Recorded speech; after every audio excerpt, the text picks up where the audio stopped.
Ең ұшынан жалғасқан сыбайлас жемқорлықпен күресте діни қызметкерлер де атсалысуда. Осылайша қоғамның асқынған кеселін жоюға идеологиялық ресурстар пайдалануда. Оған облыс бойынша мемлекеттік қызмет істері департаменті ұйытқы болып отыр.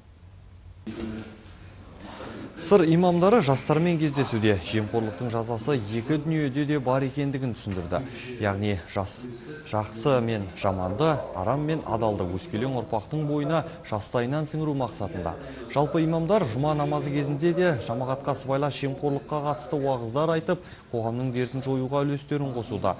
Кездесу барысында жастар өздерін толғандырып жүрген сауалдарын қойды, тұшымды жауап алды.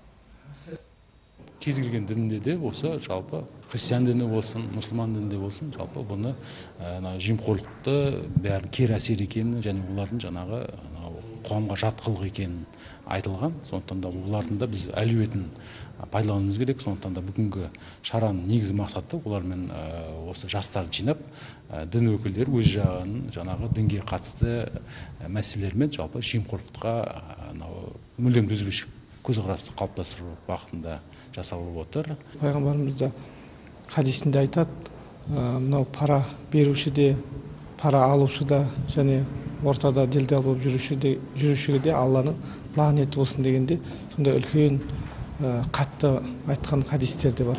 Сондықтан бұл біздің дінімізде жемқорлықтың қай түрі болса да, бұл қоғамға, мемлекеттің дамуына, елдің жалпы залалын тигізетін нәрсе болғандықтан оған тыйым салынған.